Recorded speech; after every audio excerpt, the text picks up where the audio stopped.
자식이 부모님 가까이 오시라고 하면 참 고맙고 기쁘죠.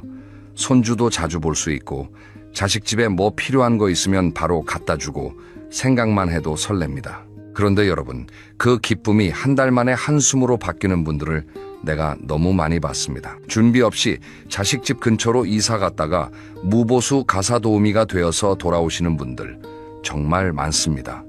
효도인 줄 알고 갔다가 원수되어 나오는 경우도 있어요. 오늘은 그런 비극을 막기 위해서 이사 가기 전에 반드시 정해야 할 것들을 말씀드리겠습니다. 먼저 솔직하게 여쭤보겠습니다. 자식이 엄마 아빠 우리 근처로 오세요, 이렇게 말하면 어떤 생각이 드십니까?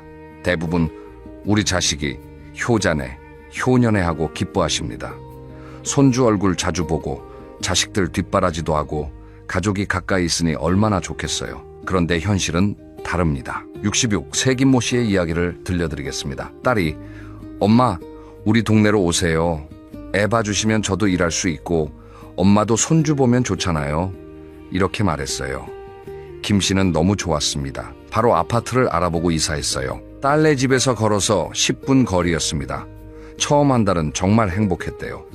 손주가 너무 예뻐서 매일 봐도 안 질렸고 딸도 고맙다고 했습니다. 그런데 문제는 한 달 후부터 시작됐습니다. 딸이 출근할 때 손주를 맡기고 퇴근할 때 데려가는 게 아니라 저녁 먹고 나서 데려갔어요. 엄마, 애 재우고 갈게요, 이러더니 아예 밤 9시, 10시에 데려가는 겁니다. 주말에도 엄마, 오늘 친구 만나야 하는데 애 좀 봐주세요, 이러고 명절에도 엄마, 우리 시댁 가야 하는데 애 데리고 가면 힘드니까 엄마가 봐주세요, 이랬어요. 김 씨는 1년 만에 탈진했습니다. 허리도 아프고 무릎도 아프고 정신적으로도 너무 힘들었어요. 그래서 딸한테 나도 좀 쉬어야겠다 했더니 딸이 뭐라고 했는지 아십니까? 엄마, 그러시려고 여기 오신 거 아니에요? 김 씨는 그 말에 가슴이 무너졌대요. 내가 육아 도우미로 온 거구나 하고 깨달았답니다. 결국 1년 반 만에 다시 원래 살던 곳으로 이사 갔어요. 딸과는 지금도 사이가 안 좋습니다. 이런 비극이 왜 생길까요? 바로 이사 가기 전에 명확한 합의가 없었기 때문입니다. 언제든지 오세요, 필요할 때 도와드릴게요, 이런 애매한 말로 시작하면 나중에 꼭 문제가 생깁니다. 그럼 구체적으로 뭘 정해야 할까요? 첫 번째, 육아 시간을 정확히 정하셔야 합니다. 이게 제일 중요합니다. 왜냐하면 대부분의 갈등이 여기서 시작하거든요. 필요할 때 언제든 봐주세요, 이 말 절대 하지 마세요. 이건 내 시간은 아예 없다는 말과 똑같습니다. 필요할 때가 언제입니까? 자식들은 매일 필요합니다. 그럼 여러분은 매일 가야 합니다. 그러면 어떻게 해야 할까요? 구체적으로 정하는 겁니다. 예를 들어 월요일, 수요일, 금요일 오전 9시부터 오후 5시까지만 봐줄게, 이렇게 말하는 거예요. 그렇게 딱딱하게 하면 자식이 섭섭해하지 않을까요? 하실 수 있습니다. 근데 여러분, 지금 딱딱하게 정해놓지 않으면 나중에 더 큰 섭섭함이 생깁니다. 차라리 처음부터 명확히 하는 게 서로에게 좋아요. 실제로 73방 모 씨는 이렇게 했습니다. 아들이 아빠, 우리 근처로 오세요 했을 때 박 씨가 이렇게 말했어요. 좋다. 근데 나도 내 생활이 있으니까 손주는 화요일, 목요일 오전만 봐줄게. 그리고 오후 5시까지만 가능해. 처음엔 아들이 좀 의아해했대요. 아버지, 왜 그렇게까지 정해요? 근데 박 씨가 설명했습니다. 너희도 편하고 나도 편하려면 이렇게 해야 해.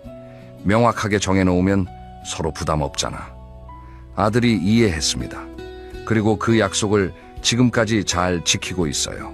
박 씨는 화, 목 오전에만 손주를 봐주고 나머지 시간은 본인 생활을 합니다. 친구도 만나고 취미 생활도 하고 여행도 갑니다. 그리고 중요한 게 하나 더 있습니다. 바로 육아 퇴근 시간을 정하는 겁니다. 오후 5시까지라고 했으면 5시에 칼퇴근하세요. 조금만 더 봐주지 뭐, 이러면 안 됩니다. 한번 허용하면 계속 늦어집니다. 68 세최 모 씨는 이걸 못 지켜서 고생했습니다. 처음엔 오후 6시까지만 했는데 며느리가 오늘만 조금 늦게 올게요 하더래요. 최 씨가 그래 오늘만 했습니다. 근데 그게 매일이 됐어요. 6시가 7시가 되고 7시가 8시가 됐습니다. 나중엔 저녁 먹고 와서 9시, 10시에 데려가더래요. 최 씨가 이건 좀 힘들다 했더니 며느리가 처음엔 괜찮다고 하셨잖아요. 이랬답니다. 그래서 명확한 시간을 정하고 그 시간을 반드시 지켜야 합니다. 죄책감 가질 필요 없어요. 여러분도 여러분 인생이 있습니다. 손주 예쁘다고 해서 여러분 인생을 다 바칠 필요는 없어요. 예외 상황은 어떻게 할까요? 물론 긴급 상황은 있을 수 있습니다. 자식이 갑자기 아프다든지 정말 급한 일이 생겼다든지 그럴 땐 도와줘야죠. 근데 이것도 기준을 정해야 합니다. 긴급 상황은 이런 경우다. 이렇게 미리 정하는 거예요. 예를 들어 병원 가야 하는 경우, 회사에 정말 중요한 일이 있는 경우, 이런 식으로요. 그리고 이런 긴급 상황은 한 달에 한두 번 정도만 허용하는 겁니다. 실전 대화 예시를 드리겠습니다. 자식이 엄마, 손주 좀 봐주세요 하면 이렇게 말하세요. 그래, 봐줄게. 근데 엄마도 내 일정이 있으니까 월, 수, 금, 오전만 가능해. 오후 5시까지만 봐줄 수 있어. 자식이 그럼 화, 목은요 하면 화, 목은 엄마가 친구 만나고 운동하는 날이야. 그 시간은 양해해줘. 이렇게 말하세요. 자식이 주말은요 하면 주말은 엄마 아빠 쉬는 날이야. 특별한 경우 아니면 주말은 어려워. 이렇게 하세요. 처음엔 자식이 좀 의아해할 수 있습니다. 근데 괜찮아요. 이게 장기적으로 관계를 좋게 만듭니다. 명확하게 정해놓으면 서로 서운할 일이 없어요. 두 번째로 정해야 할 건 출입 규칙입니다. 이것도 정말 중요합니다. 많은 분들이 자식한테 집 비밀번호를 알려주시는데 이게 양날의 검입니다. 비밀번호를 알려주면 편리하죠. 급할 때 바로 들어올 수 있고. 근데 문제는 무단 출입입니다. 연락도 없이 갑자기 문 열고 들어오는 거예요. 70이 세정 모씨 이야기입니다. 아들한테 비밀번호를 알려줬어요. 아들이 급할 때 쓸게요 했거든요. 근데 아들 며느리가 그 비밀번호를 마음대로 사용했습니다. 어느 날 정 씨가 집에서 낮잠을 자고 있는데 갑자기 문이 열리더래요. 깜짝 놀라서 일어났더니 며느리가 들어와 있었어요. 어머니, 김치 좀 가져가려고요? 이러는 겁니다. 정 씨는 기분이 이상했어요. 전화 한 통 하지 그랬어. 했더니 며느리가 어차피 비밀번호 아는데 뭐 이러더래요. 그날부터 정 씨는 집에서도 불안했답니다. 언제 또 들어올까 하는 불안감이 계속 있었대요. 그래서 출입 규칙을 정해야 합니다. 비밀번호는 알려줘도 됩니다. 근데 반드시 사전에 연락하고 들어온다. 이 원칙을 세우는 거예요. 구체적으로 말하면 이렇습니다. 비밀번호는 알려줄게. 근데 들어오기 전에 꼭 전화해줘. 내가 괜찮다고 하면 들어와. 연락 없이 들어오는 건 안 돼. 그리고 역으로 여러분도 자식 집 비밀번호를 알고 있으면 똑같이 하세요. 나도 내 집 함부로 안 갈게. 들어가기 전에 꼭 전화할게. 이렇게 하는 겁니다. 이게 서로를 존중하는 겁니다. 아무리 가족이어도 프라이버시는 있어야 해요. 물리적으로 가까이 산다고 해서 심리적으로까지 밀착할 필요는 없습니다. 적당한 담장이 꽃을 피운다. 이 말 아시죠? 자식과 부모 사이에도 이 담장이 필요합니다. 너무 가까우면 오히려 상처만 주고받게 됩니다. 긴급 상황에는 어떻게 할까요? 물론 정말 긴급한 상황에는 연락 없이 들어올 수도 있어야겠죠. 예를 들어 부모님이 전화를 안 받는데 걱정돼서 확인하러 온다든지. 근데 이것도 긴급 상황의 기준을 정하세요. 전화를 3번 이상 했는데 안 받으면 병원에 가셨다고 하셨는데 연락이 안 되면 이런 식으로요. 실전 대화 예시를 드리겠습니다. 얘들아, 비밀번호는 알려줄게. 근데 엄마 아빠도 프라이버시가 있잖아. 들어오기 전에 꼭 전화해줘. 우리도 너희 집 그렇게 할게.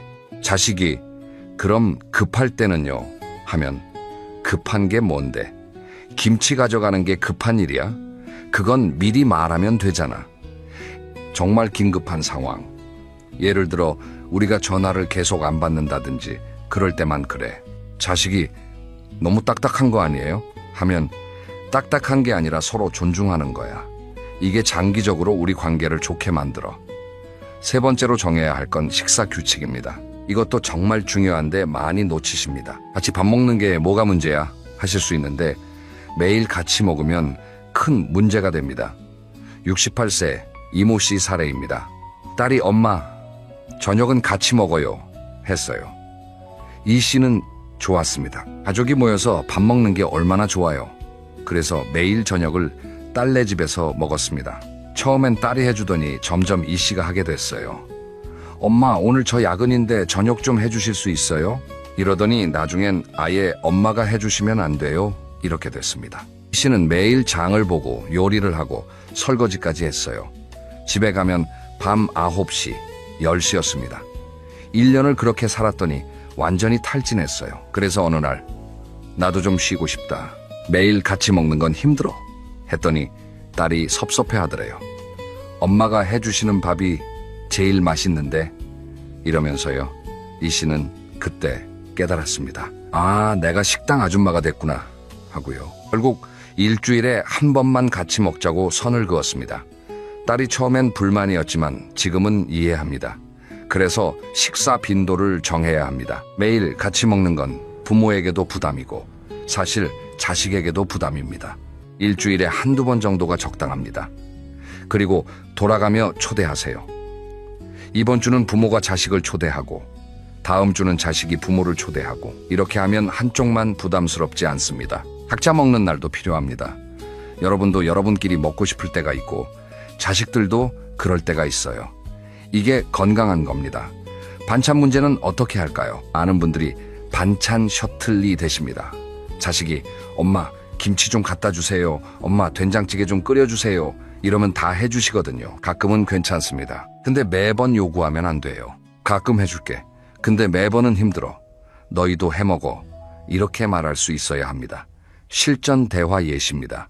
얘들아, 저녁은 일주일에 한 번만 같이 먹자. 매일 먹으면 엄마도 힘들고 너희도 부담스럽잖아. 이번 주는 엄마가 초대할게. 다음 주는 너희가 해줘. 자식이 그럼 나머지 날은요? 하면 각자 알아서 먹는 거지. 엄마 아빠도 엄마 아빠끼리 먹고 싶을 때가 있어. 너희도 그렇잖아. 자식이 반찬은요? 하면 가끔 해줄게. 근데 매번은 안 돼. 엄마도 나이 들어서 매일 요리하는 게 힘들어. 이해해줘. 네 번째로 정해야 할 건 경제적인 부분입니다. 이게 제일 민감한데 꼭 정해야 합니다. 왜냐하면 돈 문제는 나중에 꼭 갈등이 되거든요. 가족끼리 돈 얘기를 해? 하실 수 있는데 바로 그 생각 때문에 나중에 억울해집니다. 명확하게 정하는 게 서로를 위한 겁니다. 70세 한 모씨 이야기입니다. 손주를 일주일에 5딜 봐줬어요. 아침 9시부터 저녁 6시까지요. 거의 풀타임으로 봐준 겁니다. 한 씨는 돈 얘기를 안 했어요. 내 손주인데 뭘 이렇게 생각했거든요. 근데 1년쯤 지나니까 마음에 뭔가 걸리더래요. 나는 이렇게 힘들게 봐주는데 애들은 당연하게 생각하는 것 같아. 그리고 계산을 해봤어요. 만약 베이비시터를 쓰면 한 달에 200만 원은 나간다는 걸 알았습니다. 내가 1년 동안 이 1,400만 원어치를 공짜로 해준 거네 하고 생각하니까 억울하더래요. 그래서 아들한테 조심스럽게 말했습니다. 얘야, 엄마가 손주 봐주는 거 좋은데 그래도 수고비를 좀 줬으면 좋겠어. 엄마도 생활비가 들어가거든. 아들이 깜짝 놀랐어요. 엄마, 돈 바라고 봐주신 거예요? 한 씨는 그 말에 가슴이 무너졌습니다. 결국 그 후로 관계가 안 좋아졌어요. 이런 비극을 막으려면 처음부터 명확히 해야 합니다. 손주 봐주는 건 좋은데 이건 분명히 노동이야. 적정한 수고비를 주는 게 맞아. 얼마가 적당할까요? 이건 상황마다 다릅니다. 풀타임으로 봐주면 한 달에 50만 원에서 100만 원 정도가 적당합니다. 일주일에 2, 3일 정도면 2, 30만 원 정도요. 그 정도 받으면 되나? 하실 수 있는데 이게 중요한 게 아니에요. 금액보다 중요한 건 당연하지 않다는 걸 자식이 아는 겁니다. 돈을 주면 자식도 엄마가 해주시는 게 당연한 게 아니구나 라고 생각합니다. 받을 건지 안 받을 건지는 여러분이 정하세요. 어떤 분은 나는 돈 안 받아도 돼. 그냥 고맙다는 말만 들어도 돼. 하실 수 있어요. 그것도 괜찮습니다. 근데 그 경우에도 명확히 하세요. 엄마는 돈은 안 받을게. 근데 이게 당연한 건 아니야. 엄마가 너희를 도와주는 거야. 반찬값이나 장보기 비용은 어떻게 할까요? 이것도 명확히 하세요. 여러분이 자식들 밥을 해주거나 반찬을 해준다면 재료비는 자식이 내는 게 맞습니다. 엄마가 반찬해 주실 때 재료비는 우리가 드릴게요. 이렇게 하는 거예요. 여러분, 돈으로 재료 사서 요리해서 갖다 주면 안 됩니다. 그럼 여러분만 손해예요. 외식할 때도 마찬가지입니다. 돌아가며 내세요. 이번엔 부모가 내고 다음엔 자식이 내고, 매번 부모가 내거나 매번 자식이 내면 한쪽이 부담스럽습니다. 실전 대화 예시입니다. 얘들아, 엄마가 손주 봐주는 건 좋은데 이것도 노동이야. 한 달에 50만 원만 수고비로 줘. 많은 돈 아니잖아. 베이비시터 쓰면 200만 원 나가는데. 자식이 엄마, 돈 때문에 봐주시는 거예요? 하면 그게 아니라 당연하게 생각하지 말라는 거야. 엄마가 해주는 게 얼마나 고마운 건지 알았으면 좋겠어. 자식이 알겠어요 하면 그리고 반찬 해줄 때 재료비는 너희가 줘. 엄마 돈으로 사서 해주는 건 좀 그래. 이해하지? 5번째로 정해야 할 건 거절하는 방법입니다. 아무리 규칙을 정해놨어도 자식이 무리한 부탁을 할 때가 있어요. 그럴 때 거절할 수 있어야 합니다. 많은 분들이 거절을 못 하십니다. 미안해서 어떻게 거절해? 섭섭할까봐. 나쁜 부모 같아서. 이런 생각 때문이에요. 근데 거절 못하면 여러분이 무너집니다. 거절은 나쁜 게 아닙니다. 오히려 필요한 겁니다. 부드럽게 거절하는 법을 배우셔야 해요. 예를 들어 자식이 갑자기 엄마, 오늘 애 좀 봐주세요 했는데 여러분이 다른 약속이 있다면 이렇게 말하세요. 미안한데 오늘은 안 돼. 엄마 친구 만나기로 했어. 다음엔 미리 말해줘. 자식이 그럼 친구 약속 취소하시면 안 돼요? 하면 안 돼. 엄마도 엄마 생활이 있어. 네가 급한 거 알겠는데 엄마 약속도 중요해. 단호하되 따뜻하게 말하는 겁니다. 화내거나 퉁명스럽게 하는 게 아니라 차분하게 이유를 설명하고 거절하는 거예요. 대안을 제시하는 것도 좋습니다. 오늘은 안 되는데 내일이면 돼. 아니면 다른 방법을 찾아봐. 엄마가 할 수 있는 선에서 도와줄게. 실제 상황별로 대응법을 알려드리겠습니다. 자식이 갑자기 엄마 지금 바로 애 좀 봐주세요 하면 지금은 안 돼. 엄마 지금 나가려던 참이야. 급한 거 알겠는데 다른 방법 찾아봐. 자식이 무리한 심부름을 요구하면 그건 엄마가 하기 힘들어. 네가 직접 하거나 다른 사람한테 부탁해봐. 자식이 과도하게 간섭하면 엄마, 일은 엄마가 알아서 할게. 걱정해줘서 고맙긴 한데 간섭은 하지 마. 거절 후에 죄책감 느끼지 마세요. 여러분은 나쁜 부모가 아닙니다. 오히려 건강한 경계를 지키는 현명한 부모입니다. 거절을 하면 처음엔 자식이 섭섭해할 수 있어요. 근데 시간이 지나면 오히려 존중하게 됩니다. 70이 새 조모 씨는 거절을 배운 후에 오히려 아들과 관계가 좋아졌대요. 예전엔 뭐든 다 들어줬는데 속으로 억울했거든요. 근데 이제는 안 되는 건 안 된다고 하니까 아들도 함부로 부탁 안 하고 부탁할 때도 조심스럽게 한답니다.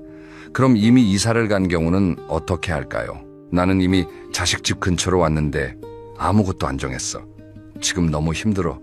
하시는 분들 계시죠? 걱정하지 마세요. 지금이라도 늦지 않았습니다. 재협상이 가능합니다. 용기를 내서 자식한테 얘기하세요.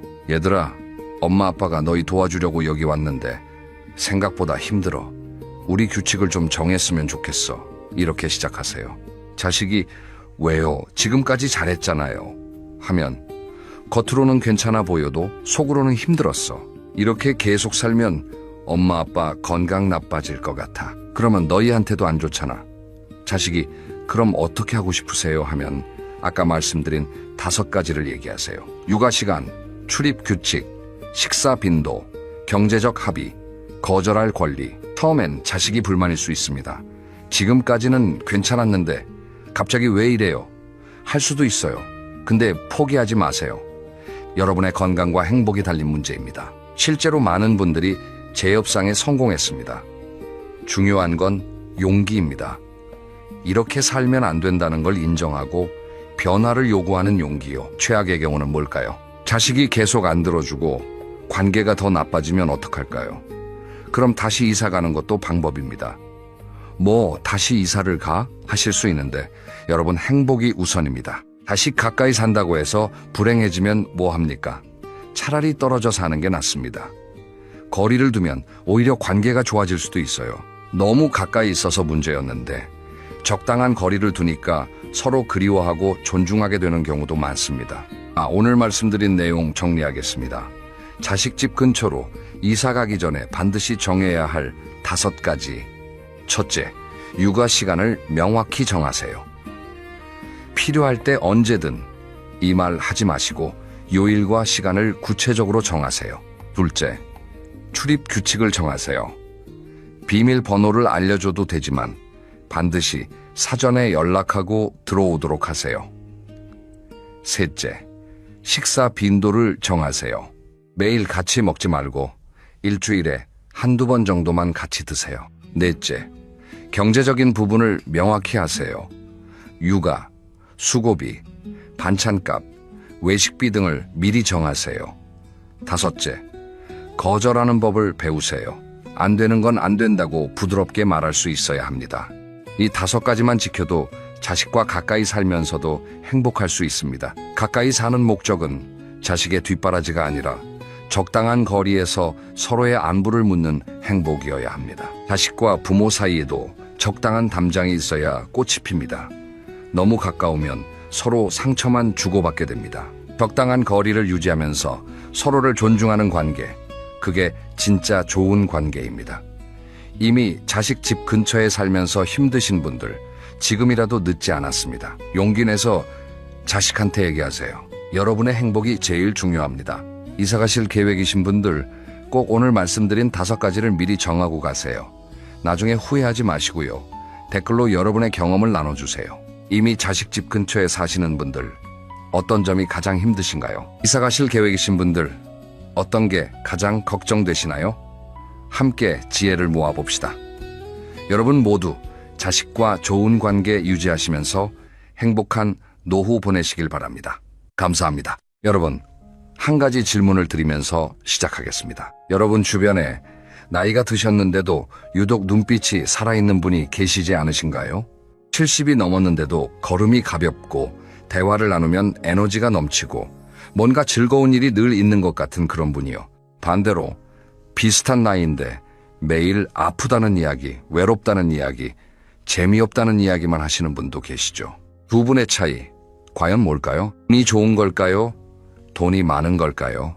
아니면 그냥 타고난 성격일까요? 오늘 저는 그 비밀을 여러분께 낱낱이 풀어드리려고 합니다. 전 세계 노년 행복 연구, 100세 장수촌 현지 조사, 그리고 국내외 수많은 어르신들의 인터뷰를 분석해보면 놀랍도록 공통된 패턴이 나옵니다. 이게 바로 오늘 이야기할 11가지 특징입니다. 그런데 이 11가지 절대 거창하지 않습니다. 돈이 엄청나게 많아야 하는 것도 아니고 특별한 재능이 필요한 것도 아닙니다. 오히려 너무 단순해서 이게 정말 다야? 하고 놀라실 수도 있어요. 하지만 오늘 이 영상을 끝까지 보시고 나면 분명히 이런 생각이 드실 겁니다. 지금부터라도 충분하다. 그럼 시작해볼까요? 먼저 첫 번째 특징입니다. 진짜 잘 사는 어르신들은 몸을 포기하지 않습니다. 여기서 잠깐 제가 한 가지 오해를 풀어드리고 싶어요. 몸을 챙긴다고 하면 많은 분들이 헬스장, 마라톤, 수영 같은 걸 떠올리세요. 그런데 연구 결과는 전혀 다른 이야기를 합니다. 하버드 의과대학에서 수십 년간 진행한 성인 발달 연구, 줄여서 그랜트 스터디라고 하는데요. 이 연구에서 노년의 건강을 가장 잘 예측하는 요소가 뭔지 아세요? 거창한 운동량이 아니었습니다. 바로 매일 몸을 움직이는 습관이었습니다. 단 30분이라도 매일 걷는 사람과 그렇지 않은 사람의 10년 후 건강 차이는 어마어마합니다. 뇌 혈류량, 근육량, 면역 기능, 심지어 우울감까지 모두 일상적인 움직임에 크게 영향을 받는다는 게 밝혀졌습니다. 여러분, 혹시 이런 경험 있으시지 않으세요? 무릎이 좀 아프다, 허리가 불편하다는 이유로 점점 앉아있는 시간이 길어지시지는 않으셨나요? 사실 이게 굉장히 자연스러운 반응이에요. 아프면 쉬어야 한다고 느끼니까요. 그런데 정형외과 전문의들이 공통적으로 하는 말이 있습니다. 안 움직이면 더 나빠집니다. 관절은 쓸수록 윤활액이 분비되고 근육은 써야 줄어들지 않습니다. 이탈리아의 사르데냐 섬, 아시아의 오키나와, 코스타리카의 니코야 반도, 미국의 로마린다 이 지역들은 100세 이상 장수하는 분들이 세계에서 가장 많이 모여 사는 곳입니다. 이른바 블루존이라고 불리는 곳이죠. 그런데 이 지역 어르신들을 조사했더니 공통점이 있었습니다. 특별한 운동을 하는 게 아니었어요. 사르데냐 할아버지들은 매일 언덕길을 걸어서 목장에 가셨고, 오키나와 할머니들은 낮은 식탁에 앉았다 일어났다 하면서 하루에 수십 번 스쿼트 동작을 하셨습니다. 운동을 운동으로 하는 게 아니라 일상 속에 녹아 있는 거죠. 여러분도 지금 당장 이걸 적용하실 수 있습니다. 엘리베이터 대신 계단 한 층만 걸어보세요. 텔레비전 광고 시간에 자리에서 일어나 스트레칭을 해보세요. 마트에 갈 때 조금 더 먼 주차 공간에 차를 세워보세요. 이 작은 변화들이 쌓이면 1년 뒤 여러분의 몸이 달라져 있습니다. 그런데 몸을 잘 챙기는 어르신들한테는 또 하나의 비밀이 있어요. 그분들은 통증이 생겼을 때 무조건 참거나 반대로 무조건 드러눕지 않습니다. 오늘 무릎이 좀 불편하네. 그럼 걷기 대신 의자에 앉아서 발목을 돌려볼까 하는 식으로 대안을 찾으십니다. 이게 바로 몸을 포기하지 않는 태도예요. 완벽하게 운동하는 게 아니라 어떤 상황에서도 조금이라도 움직이려는 의지, 그 의지 하나가 나이 들수록 더 빛을 발합니다. 자, 이제 두 번째 특징으로 넘어가 볼게요. 여러분, 이런 말 들어보셨나요? 나이 들면 친구가 없어진다. 맞는 말입니다. 하지만 그게 꼭 불행을 의미하지는 않아요. 진짜 잘 사는 어르신들은 관계를 정리할 줄 압니다. 젊었을 때는 관계가 넓으면 넓을수록 좋다고 생각하죠. 회사 동료, 동창, 동네 사람, 친척, 거래처 분들까지 명함첩이 두꺼울수록 성공한 것 같고, 아는 사람이 많을수록 든든한 것 같고요. 그런데 은퇴하고 나서 또는 어느 정도 나이가 드시고 나서 이런 생각이 드신 분 계시지 않으신가요? 연락이 뚝 끊기는 사람들이 생기네. 처음에는 섭섭하고 상처가 됩니다. 왜 연락을 안 하지? 내가 뭘 잘못했나? 나를 무시하는 건가? 그런데 시간이 지나면서 진짜 행복한 어르신들은 이걸 깨달으십니다. 그래도 진짜 내 사람은 남아있구나. 스탠포드 대학의 심리학자 로라 카스텐슨 박사가 제안한 사회 정서적 선택 이론이라는 개념이 있습니다. 이 이론에 따르면 사람은 나이가 들수록 미래가 제한적이라는 걸 자연스럽게 인식하고, 그때부터는 관계의 양보다 질을 훨씬 더 중요하게 여기게 된다는 겁니다. 쉽게 말하면 100명이랑 피상적으로 연락하는 것보다 3명이랑 깊이 연결되는 게 훨씬 더 행복하다는 거죠. 그리고 실제 데이터도 이걸 뒷받침합니다. 노년기 행복감을 가장 강하게 예측하는 변수가 뭔지 아세요? 친구의 수가 아닙니다. 관계의 깊이입니다. 그 사람이 나를 진심으로 이해해 준다고 느끼는가? 힘들 때 연락할 수 있는 사람이 한 명이라도 있는가? 이게 노년의 행복을 좌우합니다. 여기서 중요한 질문 하나 드릴게요. 지금 여러분 삶에서 마음 놓고 전화할 수 있는 사람이 몇 명이나 계세요? 자랑이 아니라 진심으로 나 요즘 좀 힘들어 라고 말할 수 있는 사람이요. 만약 떠오르는 얼굴이 있다면 여러분은 이미 중요한 걸 갖고 계신 겁니다. 만약 선뜻 떠오르지 않는다면 지금부터가 시작입니다. 그런데 진짜 잘 사는 어르신들의 관계 특징이 또 하나 있습니다. 그분들은 관계를 유지만 하지 않고 새로운 관계도 만들어 가세요. 나이 들어서 무슨 새 친구야 하고 포기하시는 분들이 많은데요. 하지만 연구 결과는 나이와 관계없이 새로운 사람을 만나고 연결될 때 뇌는 젊어진다고 말합니다. 동네 경로당, 문화센터, 종교 모임, 취미 클럽, 이런 곳에서 새로 만나는 사람이 삶에 활력을 불어넣어주는 경우가 정말 많습니다. 이제 세 번째 특징으로 가볼까요? 여러분, 돈 얘기를 좀 해보겠습니다. 노년에 행복한 사람들이 돈이 많을까요? 놀랍게도 반드시 그렇지는 않습니다. 물론 기본적인 생활이 가능한 정도의 경제적 여유는 필요합니다. 그런데 어느 수준 이상이 되면 돈이 더 많다고 해서 행복이 그만큼 더 늘지는 않아요. 이걸 경제학에서는 한계 효용 체감의 법칙이라고 하는데요.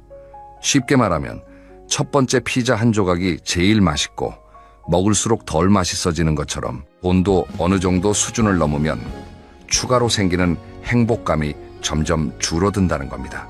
그럼 진짜 잘 사는 어르신들은 돈을 어떻게 쓸까요? 그분들은 물건보다 경험했습니다. 아주 비싼 경험이 아니어도 됩니다. 손주랑 같이 먹는 칼국수 한 그릇, 오랜 친구랑 가는 당일치기, 여행, 동네 꽃집에서 사온 화분 하나, 이런 작은 경험들에서 오는 기쁨이 비싼 물건 하나를 샀을 때의 기쁨보다 훨씬 오래 지속된다는 게 심리학 연구의 일관된 결론입니다. 왜 그럴까요? 물건은 시간이 지나면 익숙해지거든요. 처음에 좋아하던 텔레비전도 한 달 지나면 그냥 가전제품이 되고, 처음에 좋아하던 옷도 몇 번 입으면 그냥 옷이 됩니다. 그런데 경험은 기억으로 남습니다. 그때 딸이랑 강원도 갔을 때 정말 좋았는데 하는 기억은 시간이 지나도 희미해지지 않고 오히려 반추하면서 또다시 행복감을 주죠. 진짜 잘 사는 어르신들의 또 다른 소비 특징이 있습니다. 그분들은 남에게 쓰는 걸 아까워하지 않으세요. 손주 용돈, 친구한테 사주는 커피 한 잔, 이웃에게 나눠주는 텃밭 채소. 이런 나눔의 소비가 사실은 자기 자신의 행복 점수를 가장 빠르게 올리는 방법입니다. 하버드 경영대학원의 연구에 따르면 자기 자신을 위해 쓸 때보다 다른 사람을 위해 쓸 때 행복감이 훨씬 더 크다고 합니다. 이걸 아는 어르신들은 아낌없이 나눕니다. 그리고 그게 돌아와서 자신을 더 행복하게 만든다는 걸 경험으로 알고 계세요. 여기서 잠깐 현실적인 이야기를 드려야 할 것 같아요. 경제적으로 많이 어려운 분들도 계실 거예요. 연금이 빠듯하고 자녀한테 손 벌리기도 눈치 보이고 아프기라도 하면 걱정이 앞서는 상황. 이런 분들께 경험에 투자하라고 하면 공허하게 들릴 수 있습니다. 그런데 연구 결과들을 살펴보면 정말 흥미로운 사실이 나옵니다. 행복감이 높은 어르신들 중에는 경제적으로 넉넉하지 않은 분들도 많습니다. 그분들의 비결은 뭘까요? 지금 내가 가진 것에서 기쁨을 찾는 능력입니다. 베란다에 심은 상추가 자라는 걸 보면서 기뻐하고, 아침에 마시는 커피 한 잔을 소중하게 음미하고, 저녁 노을을 보면서 감사함을 느끼는 것.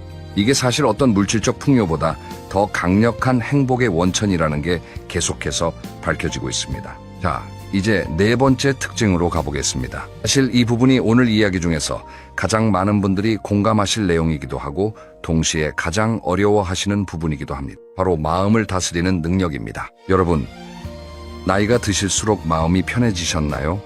아니면 더 불안해지셨나요? 솔직히 말씀드리면 노년의 불안이 커지는 건 자연스러운 현상입니다. 몸이 예전 같지 않다는 불안, 돈이 떨어질지도 모른다는 불안, 자녀들이 잘 살고 있는지에 대한 걱정, 혼자 남겨질지도 모른다는 두려움, 이런 감정들이 밀려오는 게 당연합니다. 그런데 진짜 잘 사는 어르신들은 이 불안을 아예 안 느끼는 게 아니에요. 그분들도 불안하고 걱정하고 때로는 무서워합니다. 차이는 그 감정을 어떻게 다루느냐입니다. 제가 만나본 한 78 새할머니가 생각납니다. 혼자 사시는 분인데 남편을 3년 전에 여의셨어요. 처음 6개월은 너무 힘들었다고 하세요. 매일 밤 잠 못 자고 혼자 밥 먹기가 서럽고 아무것도 하기 싫었다고요. 그런데 그분이 어떻게 바뀌셨는지 아세요? 어느 날 울다가 문득 이런 생각이 들었대요. 남편이 살아있을 때 내가 뭘 좋아했더라. 그래서 좋아하는 것들을 하나씩 다시 해보기 시작하셨어요. 젊을 때 좋아했던 뜨개질, 동네 도서관에서 책 빌려 읽기, 목요일마다 문화센터에서 하는 요가 수업. 처음에는 억지로 나가셨대요. 그냥 집에 있으면 더 슬프니까요. 그런데 석 달쯤 지나니까 달라지더라는 겁니다. 그날 뭔가를 했다는 게 하루를 버티게 해주더라고요. 이게 바로 루틴의 힘입니다. 감정 조절 연구에서 반복적으로 나오는 결론이 있습니다. 불안하고 힘들 때 그 감정을 직접 건드리려 하면 오히려 더 깊이 빠집니다. 그 대신 몸을 움직이고 시간을 구조화하면 감정이 서서히 안정됩니다. 그래서 진짜 잘 사는 어르신들은 자신만의 루틴을 가지고 계십니다. 아침에 일어나면 창문을 열고 바깥 공기를 마시는 것, 오전 10시에 차를 한 잔 마시는 것, 오후에는 산책을 나가는 것, 이런 작은 루틴들이 하루를 안정적으로 잡아주는 닷 역할을 합니다. 그리고 한 가지 더, 진짜 잘 사는 어르신들은 부정적인 감정을 억누르지 않습니다. 괜찮아, 나는 아무렇지 않아 하고 억지로 버티는 게 아니라 오늘은 좀 슬프네, 그럴 수 있지 하고 자기 감정을 인정하십니다. 이걸 심리학에서는 자기자비, 셀프 컴패션이라고 하는데요. 자기 자신에게도 친구에게 하듯 따뜻하게 대하는 것입니다. 나 이 정도면 잘하고 있어. 오늘 힘들었지만 그래도 버텼어. 이런 식의 자기 위로가 장기적으로 정신 건강을 지켜주는 강력한 방패가 된다는 게 밝혀졌습니다. 자, 이제 5번째 특징으로 가보겠습니다. 여러분은 마지막으로 새로운 뭔가를 배워보신 게 언제예요? 스마트폰 새 기능을 익혀보셨거나 처음 가보는 동네를 걸어보셨거나 한 번도 읽어본 적 없는 장르의 책을 읽어보셨다거나 이런 작은 것도 다 포함해서요. 배움을 멈추지 않는 사람들, 이게 바로 진짜 잘 사는 어르신들의 특징입니다. 뇌과학 연구에서 정말 놀라운 사실이 밝혀졌습니다. 뇌는 나이가 든다고 해서 새로운 것을 배우는 능력이 완전히 없어지지 않는다는 겁니다. 신경가소성이라는 개념이 있는데요. 쉽게 말하면 뇌는 새로운 자극을 받을 때마다 새로운 연결을 만들어낸다는 거예요. 70이 넘어도 80이 넘어도 새로운 걸 배우면 뇌에 색일이 생긴다는 겁니다. 반대로 매일 똑같은 일만 반복하면 뇌는 점점 좁아지고 그게 인지 기능 저하로 이어집니다. 이게 무서운 사실 아닌가요? 그런데 더 희망적인 사실이 있습니다. 배우는 내용이 뭔지는 크게 중요하지 않습니다. 스마트폰 사용법도 되고 하모니카 연주도 되고 수채화도 되고 새로운 요리 레시피도 됩니다. 뭔가 처음 하는 것이라는 자극 자체가 뇌를 깨운다는 겁니다. 실제로 일본의 한 연구에서 70세 이상 어르신들을 두 그룹으로 나누었습니다. 한 그룹은 6개월 동안 지금까지 한 번도 배운 적 없는 기술인 그림 그리기를 배웠고 다른 그룹은 평소처럼 지냈습니다. 6개월 후 결과가 어떻게 됐을까요? 그림을 배운 그룹은 기억력 검사 점수가 눈에 띄게 올라갔고 삶의 만족도도 높아졌습니다. 그냥 평소처럼 지낸 그룹은 변화가 없었고요. 그림 실력이 좋아져서 행복해진 게 아닙니다. 배운다는 행위 자체가 뇌와 감정 모두에 활력을 불어넣은 거죠. 그리고 새로운 역할을 찾는 것도 여기에 연결됩니다. 은퇴를 하시면 많은 분들이 정체성의 공백을 느끼십니다. 나는 누구지? 이제 뭘 해야 하지? 평생 직장에서 과장이고 팀장이고 사장이었던 분이 갑자기 그 타이틀이 없어지면 허전한 게 당연합니다. 그런데 잘 사는 어르신들은 그 빈자리를 새로운 역할로 채웁니다. 동네 경로당에서 막내로 심부름을 도맡는 것도 역할이고 손주들에게 어릴 때 이야기를 들려주는 이야기꾼이 되는 것도 역할이고 취미 모임에서 새로 시작한 사람들을 도와주는 선배가 되는 것도 역할입니다. 내가 여기서 필요한 사람이다 하는 느낌. 이게 삶의 의욕을 유지하는 데 얼마나 중요한지는 아무리 강조해도 지나치지 않습니다. 이제 마지막 두 개의 특징으로 갑니다. 어쩌면 이게 오늘 이야기의 핵심일 수도 있어요. 진짜 잘 사는 어르신들은 삶의 의미를 붙들고 삽니다. 여기서 의미라는 게 거창한 게 아닙니다. 나는 왜 매일 아침 일어나는가? 라는 질문에 대한 자신만의 답이 있다는 거예요. 일본에는 이키가이라는 개념이 있습니다. 직역하면 살아있는 이유 또는 삶의 보람쯤 되는데요. 오키나와 장수마을 어르신들 대부분이 이 이키가이를 가지고 계십니다. 어떤 할머니에게는 매일 아침 텃밭에 물을 주는 것이 이키가이였고 어떤 할아버지에게는 손주들이 올 때 만들어주는 국수가 이키가이였습니다. 그 규모가 중요한 게 아니에요. 이게 나에게 의미 있는 일이다 라고 느끼는 그 감각이 핵심입니다. 기여하는 삶. 진짜 잘 사는 어르신들은 나를 위해서만 살지 않습니다. 누군가에게 무언가에 기여하는 삶을 삽니다. 그게 가족일 수도 있고 이웃일 수도 있고 사회일 수도 있습니다. 봉사활동을 하는 어르신들을 추적 조사한 연구에서 규칙적으로 봉사를 하는 분들이 그렇지 않은 분들보다 평균 수명이 더 길었고 우울증 발병률이 훨씬 낮았으며 전반적인 건강 상태도 더 좋았습니다. 왜 그럴까요? 내가 누군가에게 필요하다는 감각이 삶의 이유가 되기 때문입니다. 그 감각은 어떤 약보다 강력한 활력제입니다. 그리고 마지막 11번째 특징. 진짜 잘 사는 어르신들은 자신만의 이야기를 가지고 있습니다. 내 인생 이야기를 스스로 정리하고 그 이야기에서 의미를 찾는 분들. 이게 얼핏 들으면 좀 철학적으로 들릴 수 있는데요. 실제로는 아주 실용적인 이야기입니다. 심리학자 된 맥아담스 교수는 수십 년 동안 사람들이 자신의 인생 이야기를 어떻게 구성하는지 연구했습니다. 그 결과 자신의 삶을 이런 어려움이 있었지만 그게 나를 이렇게 만들었다는 식의 구원서사로 바라보는 사람들이 훨씬 더 행복하고 탄력적이었습니다. 반대로 나는 계속 불행했고 앞으로도 나쁠 것이다. 식의 오염서사를 가진 분들은 불행감이 높았습니다. 지금 내 삶에서 힘들었던 부분들, 아픈 기억들, 실패했던 순간들, 이것을 어떻게 바라보느냐가 남은 인생의 색깔을 결정합니다. 그때 힘들었지만 그래서 지금 내가 강해졌어. 그때 실패해서 다행이야. 덕분에 더 중요한 것을 알게 됐으니까.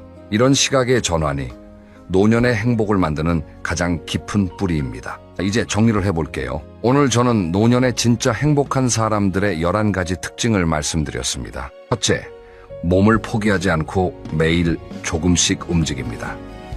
둘째, 관계를 정리할 줄 알고 진짜 연결을 소중히 합니다. 셋째, 새로운 관계를 두려워하지 않습니다. 넷째, 물건보다 경험에 투자합니다. 다섯째, 작은 나눔을 즐깁니다. 여섯째, 불안을 루틴으로 다스립니다. 일곱째, 자기 자신에게 따뜻합니다. 여덟째, 배움을 멈추지 않습니다. 아홉째, 새로운 역할을 찾습니다.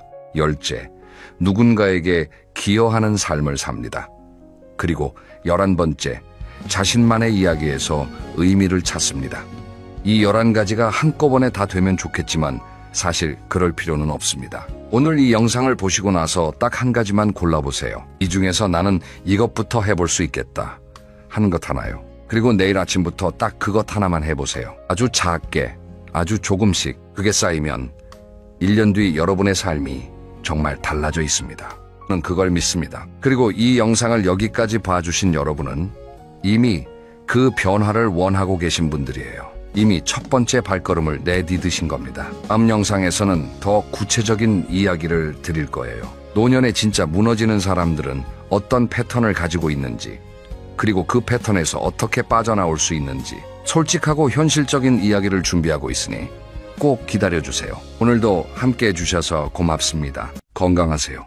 여러분, 혹시 친구 만나러 가기 전날 밤에 가기 싫다는 생각해 보신 적 있나요? 약속 시간이 다가올수록 마음이 무거워지고 핸드폰만 보면 그 친구 이름이 부담스럽게 느껴지시나요? 그렇다면 그 인연은 이미 끝난 겁니다. 오늘 제가 드릴 말씀은 조금 냉정하게 들릴 수 있습니다. 하지만 여러분의 남은 인생을 위해 꼭 필요한 이야기입니다. 어릴 때는 친구가 많을수록 좋았지만 60세가 넘으면 달라집니다. 노후에는 독이 되는 친구들이 있습니다. 만나고 나서 마음이 답답하다면 그건 몸이 보내는 신호입니다. 먼저 솔직하게 여쭤보겠습니다. 여러분은 친구가 몇 명이나 계신가요? 그 중에 정말 마음 편하게 만날 수 있는 친구는 몇 명입니까? 많은 분들이 친구는 많은데 정작 편한 사람이 없다고 말씀하십니다. 명절 때 연락할 사람 리스트는 긴데 막상 진심으로 만나고 싶은 사람은 손에 꼽을 정도라는 거죠. 왜 그럴까요? 나이가 들면서 우선순위가 바뀌기 때문입니다. 젊었을 때는 관계의 양이 중요했습니다. 친구가 많으면 든든했고 모임이 많으면 인기 있는 사람 같았습니다.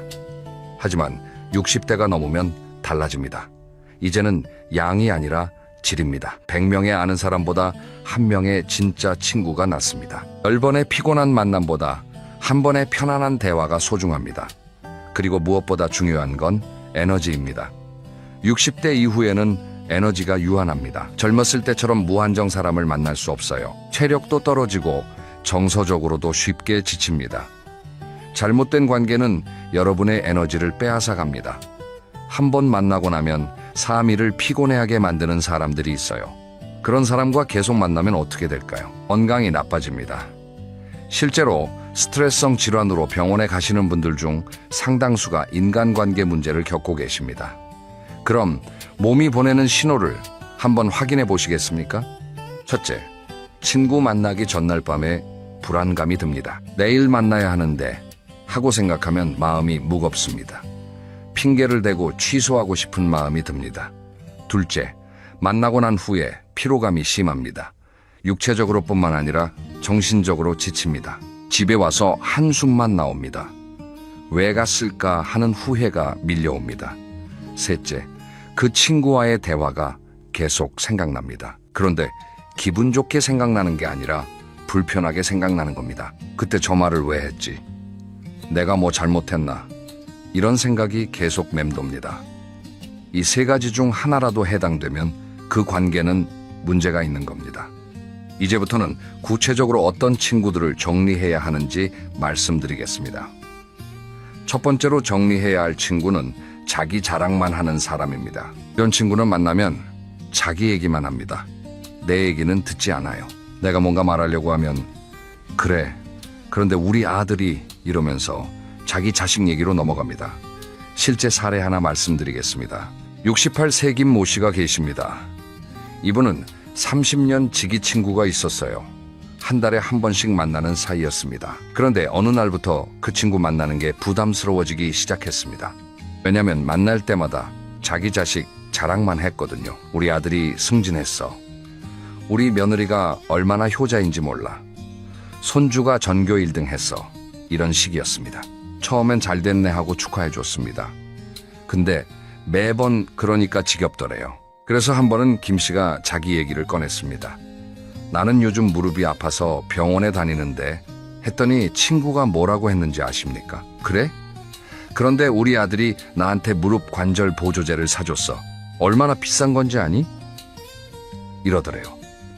김 씨의 아픈 무릎은 관심 없고 자기 아들이 사준 보조제 자랑만 하는 겁니다. 김 씨는 그날 집에 와서 한참을 울었다고 합니다. 30년 친구인데 나한테는 관심이 없구나 하는 서러움이 밀려왔대요. 그 후로 그 친구를 만나지 않기로 결심했습니다.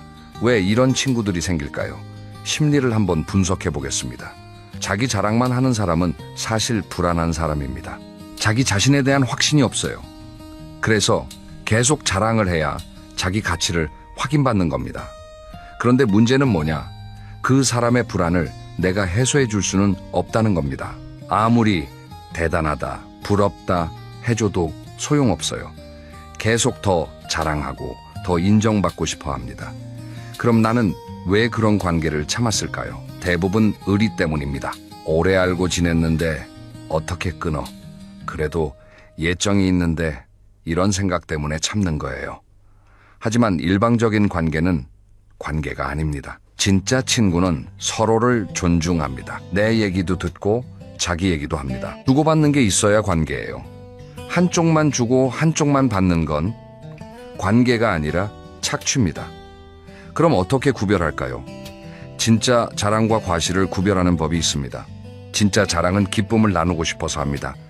나 이런 좋은 일이 있었어. 너도 같이 기뻐해줘. 이런 느낌이에요. 그러면 듣는 사람도 기분이 좋습니다. 하지만 과시는 다릅니다. 과시는 나를 깎아내리려고 합니다.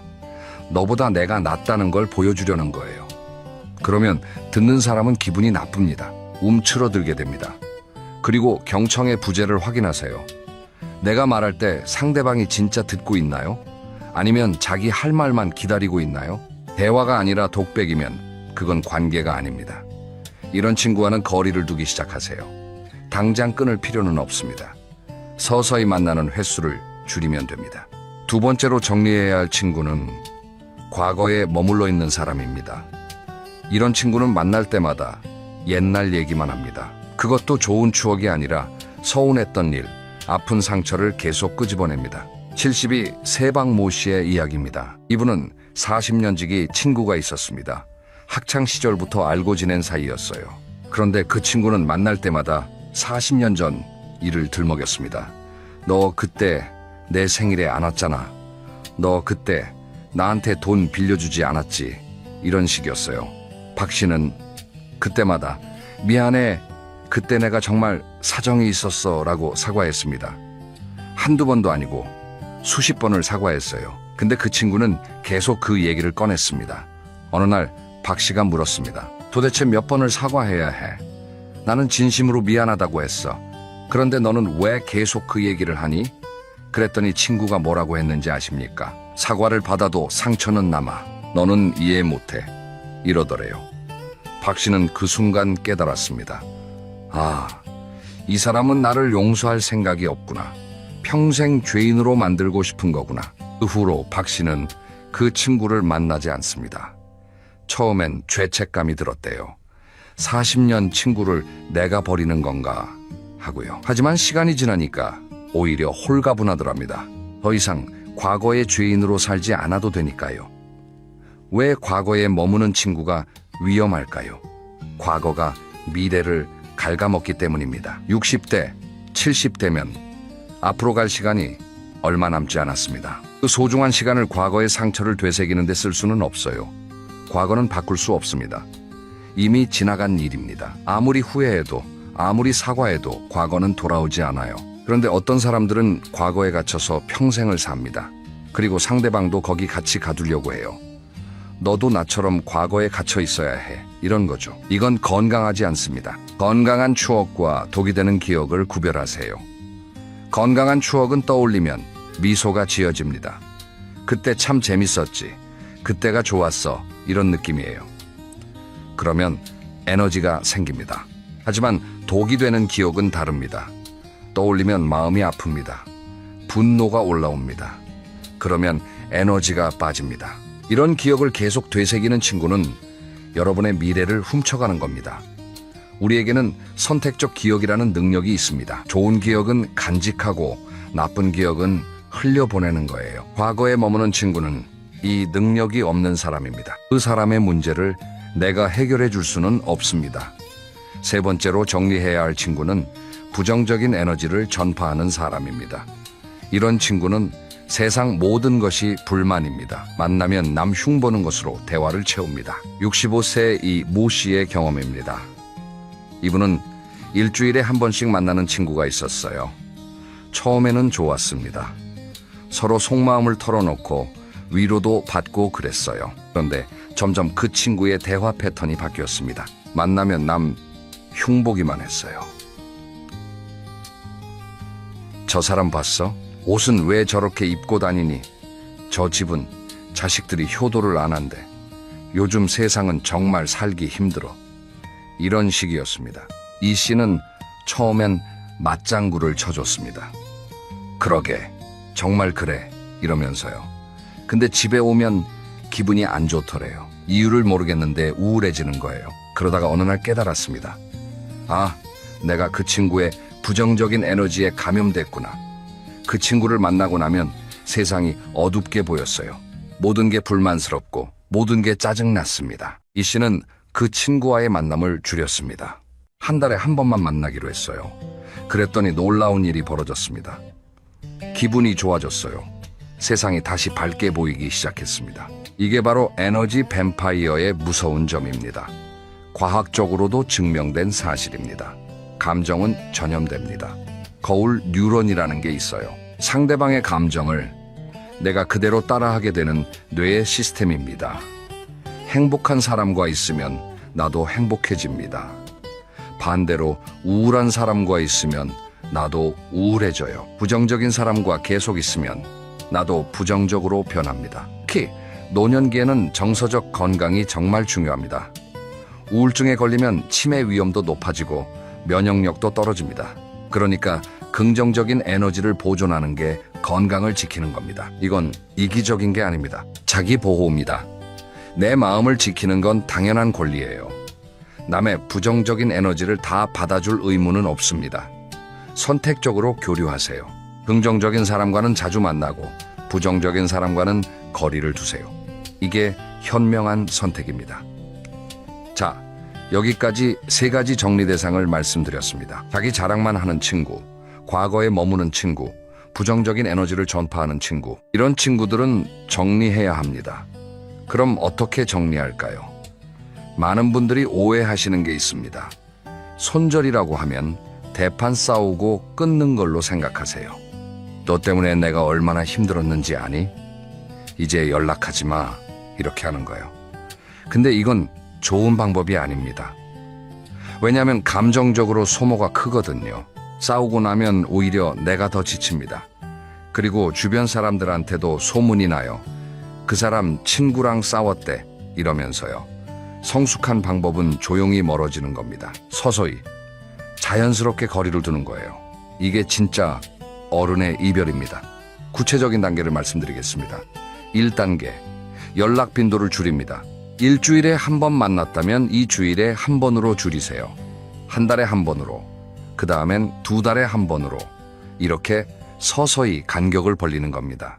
2단계, 바쁜 척합니다. 상대방이 만나자고 하면 요즘 좀 바빠서, 건강에 안 좋아서, 집안일이 있어서 이런 식으로 정중하게 거절하세요. 한두 번 거절하면 상대방도 알아차립니다. 3단계, 자연스러운 소멸을 기다립니다. 연락이 뜸해지면 관계는 자연스럽게 소멸됩니다. 억지로 끊을 필요 없어요. 그냥 시간이 해결해 줍니다. 이제 구체적인 핑계를 알려드리겠습니다. 전화를 받기 싫을 때, 모임에 가기 싫을 때 쓸 수 있는 점자는 핑계들입니다. 건강 핑계 첫째, 요즘 무릎이 안 좋아서 병원 다니느라 바빠. 둘째, 혈압약 먹기 시작했는데 몸이 적응 중이라 피곤해. 셋째, 의사 선생님이 당분간 무리하지 말래. 가족 핑계. 첫째, 손주 봐주기로 해서 시간이 안 돼. 둘째, 집사람이 몸이 안 좋아서 내가 돌봐야 해. 셋째, 자식들이 요즘 자주 찾아와서 바빠. 개인 사정 핑계 첫째, 요즘 새로운 취미 시작해서 그쪽으로 시간을 쓰고 있어. 둘째, 집 정리 좀 하려고 시간 내고 있어. 셋째, 개인적으로 좀 정리할 게 있어서 한동안 조용히 지내려고. 이런 핑계를 쓸 때 중요한 건 구체적이어야 한다는 겁니다. 그냥 바빠라고 하면 티가 나요. 무릎 때문에 병원 다닌다고 하면 믿을만 합니다. 그리고 재촉에 대한 대응도 준비하세요. 그래도 한 번만 보자. 오래 안 봤잖아. 이런 말에는 이렇게 대응하세요. 고마운데 지금은 정말 여유가 없어. 나중에 시간 되면 내가 먼저 연락할게. 나중에라는 말이 중요합니다. 이건 약속이 아니에요. 그냥 애둘러 거절하는 겁니다. 상대방도 알아듣습니다. 이렇게 하다 보면 죄책감이 들 수 있습니다. 내가 나쁜 사람 같아. 친구를 버리는 것 같아. 이런 생각이 드는 거죠. 하지만 여러분, 이건 나쁜 게 아닙니다. 그 친구가 나쁜 사람이어서 끊는 게 아니에요. 그냥 나와 맞지 않을 뿐입니다. 맞지 않는 옷을 억지로 입을 필요 없잖아요. 관계도 마찬가지입니다. 그리고 이건 서로를 위한 선택입니다. 나도 힘들고 상대방도 내가 억지로 만나주는 거 느낍니다. 그럼 상대방도 기분 안 좋아요. 차라리 깨끗하게 거리를 두는 게 서로에게 좋습니다. 그럼 어떤 친구를 남겨야 할까요? 좋은 친구의 기준을 말씀드리겠습니다. 첫째, 만나면 편안합니다. 꾸밀 필요가 없어요. 있는 그대로의 나를 보여줘도 괜찮습니다. 침묵이 어색하지 않습니다. 둘째, 서로 존중합니다. 내 얘기도 듣고 상대 얘기도 듣습니다. 주고받는 게 있습니다. 일방적이지 않습니다. 셋째, 긍정적인 에너지를 교류합니다. 만나고 나면 기분이 좋습니다. 힘이 납니다. 오늘 좋은 시간이었어 하고 생각됩니다. 반대로 나쁜 친구의 기준도 있습니다. 첫째, 만나기 전부터 스트레스입니다. 오늘 만나야 하는데 하고 생각하면 마음이 무겁습니다. 둘째, 일방적인 관계입니다. 한쪽만 주고 한쪽만 받습니다. 나는 계속 들어주기만 하고 상대는 자기 얘기만 합니다. 셋째, 만난 후에 우울합니다. 집에 오면 기분이 안 좋아요. 에너지가 빠집니다. 이제 체크리스트를 드리겠습니다. 여러분이 가지고 계신 친구 한 명 한 명을 떠올리면서 체크해 보세요. 1. 이 친구와 만나기 전에 기대가 되는가? 2. 이 친구와 대화할 때 내 얘기를 진심으로 들어주는가? 3. 이 친구는 나를 존중하는가? 4. 이 친구와 만나고 나면 기분이 좋은가? 5. 이 친구는 긍정적인 에너지를 주는가? 6. 이 친구는 과거가 아닌 현재와 미래를 이야기하는가? 7. 이 친구와의 관계가 일방적이지 않은가? 8. 이 친구 때문에 스트레스 받은 적이 없는가? 9. 이 친구를 1년 안 만나도 괜찮은가? 10. 이 친구가 없어도 내 인생에 지장이 없는가? 이 중에 얘가 7개 이상이면 좋은 친구입니다. 계속 만나세요. 얘가 5개 이하면 문제가 있는 관계입니다. 정리를 고려하세요. 실제로 정리하신 분들의 이야기를 들려드리겠습니다. 70세 최모 씨는 3명의 친구를 정리했습니다. 모두 50년 넘게 알고 지낸 사이였어요. 하지만 만날 때마다 피곤했습니다. 용기를 내서 연락을 끊었습니다. 처음엔 죄책감이 들었대요. 밤에 잠도 잘 안 왔답니다. 근데 한 달쯤 지나니까 달라졌어요. 마음이 가벼워졌습니다. 아침에 일어나면 기분이 좋았어요. 67 세정모 씨는 5년지기 친구를 정리했습니다. 그 친구는 만날 때마다 남 흉만 봤어요. 정 씨는 그게 싫었지만 참았습니다. 친구니까 하면서요. 어느 날 결단을 내렸습니다. 더 이상 이런 관계는 원하지 않아 연락을 끊었어요. 그랬더니 놀라운 일이 벌어졌습니다. 새로운 친구가 생긴 겁니다. 봉사활동하면서 만난 분인데 정말 좋은 분이었대요. 빈자리가 생겨야 새로운 사람이 들어오는구나 하고 깨달았답니다. 옛날 친구 붙잡고 있으면 새로운 인연을 만날 기회가 없어요. 손을 놓아야 다른 손을 잡을 수 있습니다. 빈자리가 주는 선물이 있습니다. 첫째, 홀가분함입니다. 억지로 만나야 하는 사람이 없으니까 자유롭습니다. 둘째, 에너지 회복입니다. 빼앗기던 에너지가 다시 채워집니다. 셋째, 시간의 여유입니다. 쓸데없는 만남에 쓰던 시간을 내가 좋아하는 일에 쓸 수 있습니다. 그리고 진짜 친구가 보입니다. 많은 사람 속에 섞여 있을 때는 누가 진짜인지 몰랐어요. 근데 정리하고 나니까 보이더래요. 아, 이 사람이 진짜 내 친구구나. 그 사람들과 더 깊은 관계를 맺게 됩니다. 새로운 인연도 찾아옵니다. 마음의 공간이 생기니까 새로운 사람이 들어올 자리가 생기는 겁니다. 더 좋은 친구, 나와 잘 맞는 친구를 만날 수 있습니다. 정리한 분들은 후회하지 않습니다. 왜냐하면 삶이 달라지거든요. 더 행복해지고, 더 건강해지고, 더 평화로워집니다. 여러분, 오늘 말씀드린 내용 정리해드리겠습니다. 첫째, 자기 자랑만 하는 친구는 정리하세요. 일방적인 관계는 관계가 아닙니다. 둘째, 과거에 머무는 친구는 정리하세요. 과거가 미래를 갉아먹습니다. 셋째, 부정적인 에너지를 전파하는 친구는 정리하세요. 감정은 전염됩니다. 넷째, 조용히 멀어지세요. 대판 싸울 필요 없습니다. 성숙한 이별을 하세요. 다섯째, 죄책감 느끼지 마세요. 나쁜 사람이어서 끊는 게 아니라 맞지 않을 뿐입니다. 빈자리가 생겨야 비로소 진짜 내 사람이 보입니다. 홀가분해지셔도 됩니다. 친구를 잃는 게 아니라 나를 찾는 과정입니다. 곁에 좋은 사람만 남겨도 인생은 짧습니다. 남은 시간을 소중한 사람들과 보내세요. 에너지 빼앗기는 관계에 쓸 시간이 없습니다. 여러분께 마지막으로 드리고 싶은 말씀이 있습니다. 친구 정리는 냉정한 게 아닙니다. 오히려 나를 사랑하는 겁니다. 내 마음을 지키는 겁니다. 내 남은 인생을 소중히 여기는 겁니다. 착한 척하다가 내 노후만 망가집니다. 이제는 나를 먼저 챙기세요. 내 마음이 편안한 사람만 만나세요. 그게 진짜 지혜입니다. 오늘부터 시작하세요. 만나기 싫은 친구한테 전화 오면 받지 마세요. 모임 가기 싫으면 핑계대고 빠지세요. 죄책감 느낄 필요 없습니다. 여러분의 평화가 더 중요합니다. 주변에 끊어내지 못해 힘들어하는 친구가 있다면 이 영상을 보내주세요. 그게 그 친구를 돕는 일일 수도 있습니다. 혼자 고민하는 것보다 이런 이야기를 나누는 게 도움이 됩니다. 여러분 모두 좋은 친구들과 행복한 노후 보내시길 바랍니다. 감사합니다. 여러분 잠깐요. 지금 이 영상을 클릭하신 분들 중에 노후 준비를 완벽하게 다 해놓으셨다는 분 손 들어보세요. 아마 거의 없으실 겁니다. 사실 저도 마찬가지예요. 우리 대부분은 언젠가 해야지, 나중에 생각해야지 하면서 그냥 하루하루를 보내고 있거든요. 그런데 말이죠. 오늘 이 영상을 끝까지 보시고 나면 아마 오늘 밤 잠을 못 주무실 수도 있어요. 그만큼 충격적인 이야기들을 준비했습니다. 무섭게 하려는 게 아니에요. 진짜로 여러분이 알아야 할, 아무도 제대로 얘기해주지 않는 노후의 현실, 그것을 오늘 낱낱이 공개해 드리려고 합니다. 잠깐 이 숫자를 한번 생각해 보세요.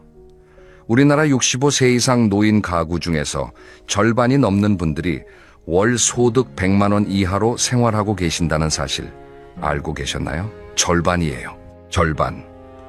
지금 이 순간에도 누군가의 부모님이 혹은 얼마 후에 우리 자신이 하루 3만 원, 4만 원으로 한 달을 버텨야 하는 현실 속에 놓여 있다는 겁니다. 더 무서운 건 따로 있어요. 이분들 대부분이 젊었을 때 아무 준비도 안 한 분들이 아니에요. 나름대로 열심히 살았고 직장도 다녔고 애들 키우느라 정신없었던 우리 주변에서 흔히 볼 수 있는 평범한 분들이라는 거예요. 그분들이 왜 지금 그렇게 되었는지 오늘 저와 함께 하나하나 짚어보겠습니다. 오늘 영상에서는 노후 준비를 제대로 하지 않았을 때 실제로 겪게 되는 지옥 같은 상황 7가지를 차례대로 말씀드릴 거예요. 그리고 각각의 상황에 대해 지금 당장 어떻게 대비해야 하는지도 알려드릴 겁니다. 자, 그럼 지금부터 시작할게요. 첫 번째, 노후 지옥입니다. 바로 돈이 없다는 것이에요. 여러분, 솔직하게 한번 생각해 보세요. 지금 매달 생활비로 얼마나 쓰고 계세요? 식비, 공과금, 병원비, 교통비, 경조사비 다 합치면 한 달에 최소 200만 원, 300만 원은 금방 나가죠. 그런데 노후에도 이 지출이 크게 줄어드느냐 하면 절대 그렇지 않아요. 오히려 병원을 더 자주 가야 하고 움직임이 줄어드니까 관리비나 냉난방비는 더 나올 수 있어요. 그런데 많은 분들이 막연하게 이렇게 생각하세요. 국민연금 받으면 되지 않겠어? 라고요. 자, 현실을 직시해 봅시다. 2024년 기준으로 국민연금 평균 수령액이 얼마인지 아세요? 월 평균 약 62만 원입니다. 62만 원이요. 한 달 생활비로 62만 원. 어디서 뭘 하고 어떻게 살라는 건지 막막하지 않으세요? 물론 올해 많이 내신 분들은 더 받기도 하죠. 하지만 우리나라 국민연금 제도가 시작된 지 얼마 안 됐고 중간에 직장을 그만뒀거나 자영업을 하셨거나 경력 단절이 있으셨던 분들은 납입 기간이 짧아서 수령액이 훨씬 더 적어요. 특히 여성분들, 전업주부로 오래 계셨던 분들의 경우에는 국민연금 수령액이 월 20만 원, 30만 원인 경우도 수두룩해요. 이런 상황에서 가장 먼저 나타나는 현상이 뭔지 아세요? 먹는 것을 줄이기 시작한다는 거예요. 처음에는 외식을 줄이죠. 그러다가 고기를 끊어요. 그 다음엔 반찬 수가 줄어들기 시작해요. 어떤 어르신들은 하루 2끼만 드시기도 하고 심한 경우엔 밥에 간장만 비벼 드시는 분들도 계세요. 우리가 어릴 때 가난해서 그랬던 것처럼 늙어서 또 그렇게 되는 거예요. 제가 아는 한 어르신 이야기를 잠깐 드릴게요. 그분은 30년 넘게 공장에서 일하셨어요. 정말 열심히 사셨죠. 근데 자식들 대학 보내고 결혼시키고 집도 한 채 마련해드리고 그러다 보니 정작 본인 노후를 위해 모아둔 돈이 거의 없었던 거예요. 이제 70이 넘으신 그분은 매일 아침 동네 공원에서 폐지를 주워서 파시는데 하루에 버시는 게 많아봐야 5,000원, 6,000원이에요.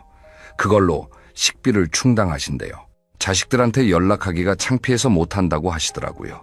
이게 남의 이야기처럼 들리세요?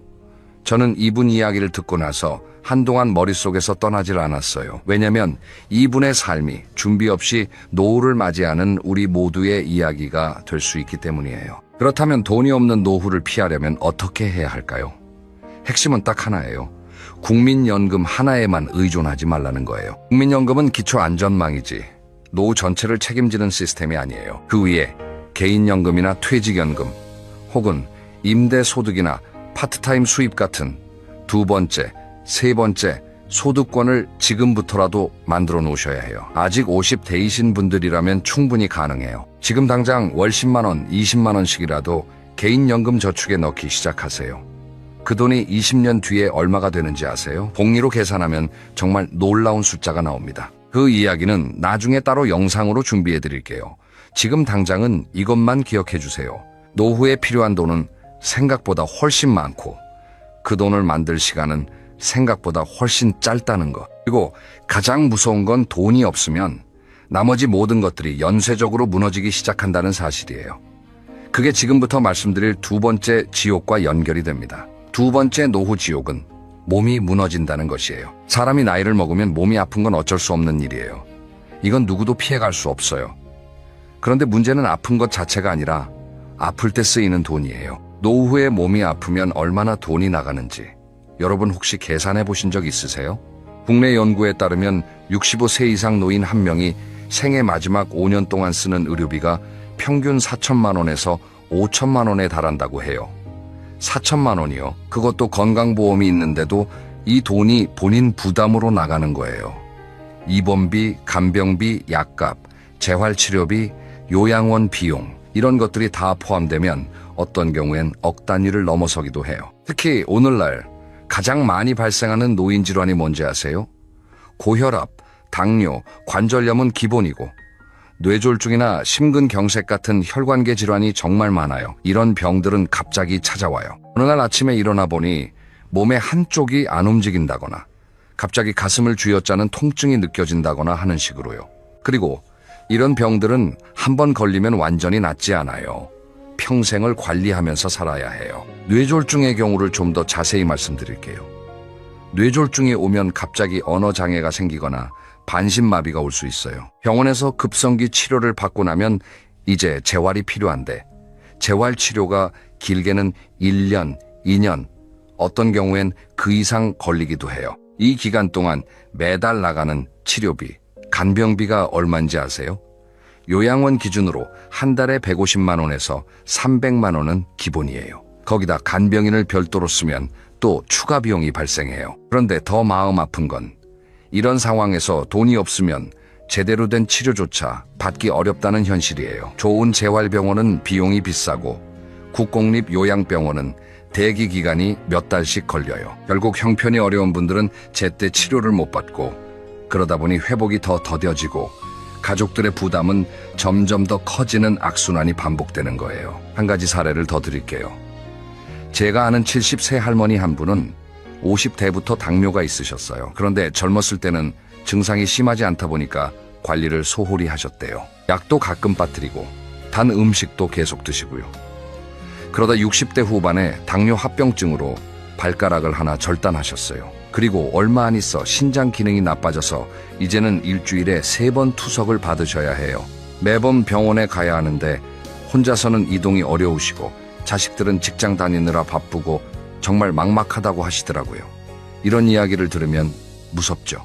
그런데 이게 특별한 케이스가 아니에요. 주변을 둘러보시면 비슷한 상황에 처한 분들이 생각보다 훨씬 많으실 거예요. 몸이 무너지는 노후를 막으려면 뭐가 필요할까요? 물론 건강관리가 제일 중요해요. 지금 당장 담배를 끊고 걷기 운동을 시작하고 혈압이랑 혈당 정기적으로 체크하는 것, 이런 것들이 실제로 수천만 원의 노후 의료비를 아껴주는 일이에요. 하지만 그것만으로는 부족해요. 실손보험이나 암보험, 뇌질환 관련 보험을 아직 안 드신 분들은 지금이라도 점검해보세요. 이미 보험이 있으신 분들은 내 보험이 얼마나 보장이 되는지 한번 확인해 보시고요. 보험료가 아깝다고 생각하실 수 있어요. 하지만 막상 큰 병이 닥쳤을 때 보험이 없으면 그때 드는 비용은 보험료의 수십 배, 수백 배가 될 수 있어요. 이제 3번째 이야기로 넘어가 볼게요. 돈도 없고 몸도 아프면 어떻게 될까요? 결국 자식에게 손을 벌려야 하는 상황이 오게 됩니다. 3번째, 노후지옥은 자식한테 손을 벌려야 한다는 거예요. 이 이야기를 하면 많은 분들이 좀 불편해하세요. 자식이 부모를 부양하는 게 당연한 거 아니냐? 예전엔 다 그렇게 살지 않았냐고요. 맞아요. 예전엔 그랬어요. 예전에는 자식이 여럿이었고 한 집에 3대가 모여 살면서 자연스럽게 부양이 이루어졌죠. 그런데 지금은요? 자식이 하나, 둘밖에 없는 집이 대부분이에요. 그 자식들도 자기 삶이 팍팍해요. 집값은 천정부지로 올랐고 결혼하고 아이 낳고 키우는 것만으로도 허덕이고 있어요. 거기에 부모님 생활비까지 들이면 어떻게 될까요? 실제로 젊은 세대에서 부모님 부양 때문에 결혼을 못하겠다, 아이를 낳을 엄두가 안 난다는 이야기가 심심치 않게 나오고 있어요. 이건 자식들이 불효자여서가 아니에요. 구조적인 문제예요. 그리고 더 중요한 건 부모님 입장에서 자식에게 손 벌리는 게 얼마나 마음이 무너지는 일인지예요. 평생 자식한테 뭔가를 해주려고 살아오셨잖아요. 좋은 거 먹이고 좋은 옷 입히고 좋은 학교 보내려고 허리띠 졸라매면서 사셨잖아요. 그런 부모가 이제 늙어서 자식한테 이번 달 생활비가 좀 부족하다고 말해야 하는 상황 상상이 되세요? 어떤 어르신들은 그게 너무 힘들어서 아예 연락을 끊으시기도 해요.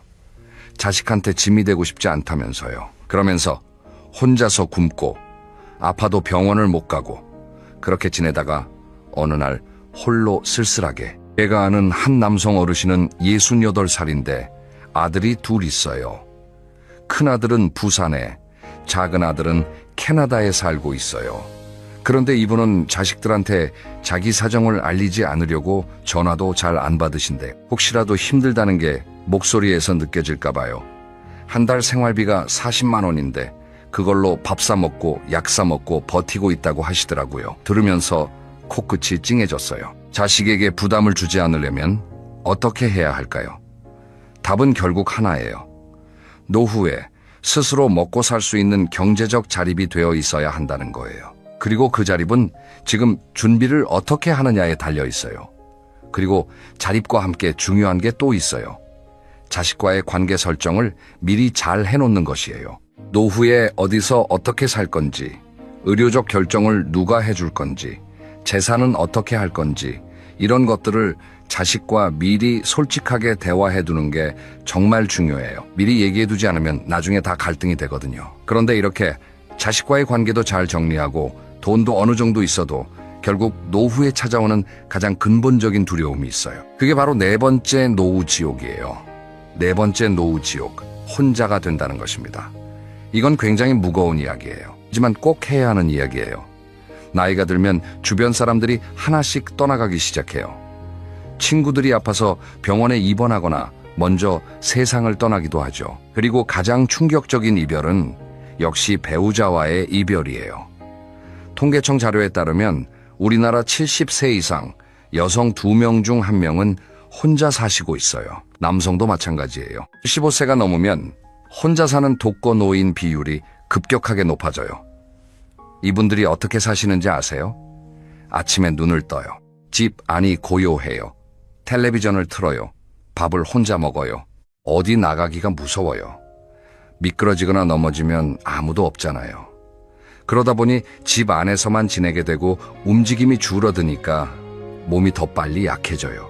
그리고 사람을 안 만나다 보니 말을 안 하게 되고, 말을 안 하다 보면 인지 기능이 저하되기 시작해요. 전문가들은 사회적 고립을 하루 담배 15갭이 피우는 것만큼 건강에 나쁘다고 해요. 15갭이요. 사람과의 연결이 끊어지는 것이 그만큼 심각한 건강 위협이라는 거예요. 그런데도 우리는 이걸 너무 가볍게 생각하는 경향이 있어요. 혼자가 되는 노후에서 가장 무서운 건 고독사예요. 고독사라는 단어 들어보셨죠? 혼자 사는 어르신이 아무도 모르게 집에서 돌아가시는 거잖아요. 그런데 이게 드라마나 뉴스에서나 나오는 먼 이야기가 아니에요. 2022년 기준으로 우리나라에서 한 해에 3,000명 이상이 고독사로 돌아가신다는 통계가 있어요. 3,000명이요. 이틀에 한 번꼴로 어딘가에서 혼자 세상을 떠나는 분이 계신다는 뜻이에요. 배우자를 먼저 떠나보낸 어르신들이 그 다음에 어떻게 되시는지 아세요? 상실의 충격이 너무 커서 우울증이 오는 분들이 굉장히 많아요. 50년을 함께 산 사람이 갑자기 없어지는 거잖아요. 그 빈자리가 어마어마한 거예요. 어떤 분들은 배우자가 떠난 후 1년 안에 본인도 건강이 급격히 나빠지시는 경우를 주변에서 종종 볼 수 있어요. 그렇다면 혼자가 되는 노후를 어떻게 대비해야 할까요? 사실 이건 돈으로 해결이 안 돼요. 사람과의 연결이 필요한 문제예요. 지금 당장 취미 모임에 나가보세요. 동네 경로당, 복지관, 종교 공동체, 봉사활동, 어떤 형태든 좋아요. 매주 정기적으로 사람들을 만나는 루틴을 지금부터 만들어 두세요. 그리고 자식들에게 연락을 자주 하세요. 매일 짧게라도 안부 문자 한 통씩 주고받는 것만으로도 나중에 혼자가 됐을 때 얼마나 큰 위안이 되는지 몰라요. 또 한 가지, 지금 배우자가 계신 분들은 배우자와 지금 이 순간이 얼마나 소중한지 다시 한번 느껴보시면 좋겠어요. 배우자가 있다는 것, 그게 사실 노후에서 가장 큰 자산이거든요. 자, 이제 5번째 이야기로 넘어갑니다. 노후에 혼자가 되고 돈이 없고 몸도 약해지면 그때를 노리는 사람들이 반드시 나타나요. 5번째 노후 지옥은 사기를 당한다는 거예요. 여러분, 혹시 부모님이나 주변 어르신들이 이런 전화를 받으신 적 있으신가요? 고객님, 지금 고객님 명의로 대출이 신청됐는데 확인이 필요합니다. 아니면 아버지, 저 55이에요. 지금 사고가 났는데 급하게 돈이 필요해요. 이런 식의 전화 말이에요. 보이스피싱이죠. 안타깝게도 보이스피싱 피해자의 상당 비율이 50대 이상 중장년층이에요. 왜 그럴까요? 나이 드신 분들이 어리숙해서가 아니에요. 오히려 그 반대예요. 어르신들은 정직하고 약속을 지키고 권위에 순응하는 세대이기 때문에 사기꾼들에게 더 취약할 수 있어요. 공무원이나 검사를 사칭하면 그 말을 믿는 분들이 많거든요. 게다가 나이가 들수록인지 속도가 조금씩 느려져요. 갑자기 당황스러운 상황이 생기면 판단이 흐려질 수 있어요. 그 틈을 노리는 게 사기꾼들이에요. 실제 사례를 들어드릴게요. 서울에 사시는 72살 할머니 한 분이 검찰청 직원을 사칭한 전화를 받으셨어요. 할머니 명의의 계좌가 범죄에 연루돼 있어서 자산 보호를 위해 현금을 인출해서 안전 계좌로 옮겨야 한다는 내용이었대요. 그 할머니가 얼마나 당황하셨겠어요. 아무한테도 말하지 말라는 말에 심지어 가족한테도 말을 못하시고 은행에 가서 3천만 원을 인출하셨대요. 평생 모아온 돈이었어요. 사기꾼이 지목한 장소에서 그 돈을 전달하고 나서야 사기라는 걸 아셨는데 그때는 이미 늦었던 거죠. 이런 금융사기 외에도 노인을 노리는 사기 유형은 정말 다양해요. 건강기능식품을 효능을 부풀려서 파는 경우, 투자 수익률을 터무니없이 높게 제시하는 유사수신사기, 집수리를 해준다며 바가지를 씌우는 수리사기, 가스점검이나 전기점검을 빙자한 방문사기까지요. 사기꾼들의 수법은 날로 교묘해지고 더 정교해지고 있어요. 사기를 당하지 않으려면 무엇보다 기본 원칙을 철저하게 지키셔야 해요. 첫째, 전화로 돈 얘기가 나오면 무조건 일단 끊으세요. 진짜 공무원, 진짜 은행, 진짜 검찰은 절대로 전화로 계좌 이체나 현금 출금을 요구하지 않아요. 둘째, 어떤 상황이든 가족에게 먼저 알리세요. 당황스럽고 무서운 상황일수록 혼자 판단하지 마시고 자녀나 가까운 사람에게 먼저 전화하세요. 셋째, 투자 수익률이 지나치게 높은 것은 사기예요. 은행 이자의 2배, 3배가 되는 수익을 준다는 말은 세상에 없어요. 그리고 자녀분들도 부모님께 주기적으로 이런 사기 유형에 대해 알려드리세요. 창피하다고 쉬쉬하지 마시고 식사 자리에서 가볍게 요즘 이런 사기가 많대 하고 미리 말씀드리는 것만으로도 큰 예방이 돼요. 자, 이제 6번째 이야기예요. 앞서 언급한 것들이 다 무섭지만 어쩌면 이게 가장 무서운 이야기일 수 있어요. 바로 치매 이야기입니다. 6번째 노후지옥은 치매가 온다는 겁니다. 치매라는 단어를 들으면 여러분은 어떤 느낌이 드세요? 아마 많은 분들이 가장 두려워하는 질병 중 하나가 치매일 거예요. 실제로 설문조사를 해보면 암보다 치매를 더 무서워하는 분들이 많아요. 왜 그럴까요? 암은 아파도 내가 나라는 걸 알잖아요. 기억이 있고 가족을 알아보고 마지막 인사도 할 수 있어요. 그런데 치매는 달라요. 나 자신이 나인지를 모르게 되는 거예요. 내가 누구인지, 내 자식이 누구인지, 평생 함께 산 배우자가 누구인지 모르게 되는 거예요. 이것보다 무서운 게 있을까요? 2023년 기준으로 우리나라 치매 환자 수가 약 95만 명이에요. 이미 거의 100만 명이에요. 그리고 전문가들은 2030년이 되면 150만 명을 넘길 거라고 예측해요. 5년 사이에 50만 명이 넘게 늘어난다는 거예요. 이건 폭발적인 증가예요. 치매가 오면 당사자만 힘든 게 아니에요. 오히려 가족들이 더 힘들 수 있어요. 치매 환자를 돌보는 가족을 전문 용어로 케어기버, 즉 돌봄 제공자라고 하는데요. 이분들의 삶이 얼마나 무너지는지 아세요? 치매 환자는 밤낮이 바뀌는 경우가 많아요. 낮에는 주무시고 밤에는 활동하려고 하세요. 그러면 가족들은 밤에 잠을 못 자요. 그리고 어디론가 배회하시는 경우가 있어서 눈을 잠시도 뗄 수가 없어요. 대소변 처리도 해야 하고 목욕도 시켜드려야 하고 밥도 먹여드려야 해요. 이런 상황이 1년, 2년이 아니라 5년, 10년 계속되는 거예요. 치매는 천천히 진행되기 때문에 돌봄 기간이 굉장히 길어요. 치매 가족 돌봄을 하다가 간병인 본인이 우울증에 걸리거나 심한 경우에는 간병살인이라는 비극적인 사건으로 이어지기도 해요. 간병살인이요. 이게 남의 나라 이야기가 아니에요. 우리나라에서도 해마다 발생하고 있어요. 그렇다면 치매를 예방하거나 적어도 최대한 늦추려면 어떻게 해야 할까요? 전문가들이 공통적으로 강조하는 것들이 있어요. 일단 머리를 계속 쓰셔야 해요. 독서, 글쓰기, 바둑, 퍼즐, 악기 연주, 새로운 것을 배우는 것, 이런 활동들이 뇌를 자극해서 치매 발병을 늦춰줘요. 그리고 운동이 정말 중요해요. 유산소 운동이 뇌 혈류를 좋게 해서 치매 예방에 효과가 있다는 연구 결과들이 많아요. 하루 30분 빠르게 걷는 것만으로도 달라져요. 그리고 혼자 계시지 말고 사람들을 만나세요. 아까 4번째 지옥에서도 말씀드렸지만 사회적 활동을 유지하는 것이 치매 예방에도 굉장히 중요한 역할을 해요. 또한 치매 국가 책임제가 시행되면서 치매 안심센터가 각 지역에 설치되어 있어요. 무료로 치매 조기 검진을 받을 수 있으니까 만 60세 이상이시라면 꼭 한번 검진을 받아보시기를 권해드려요.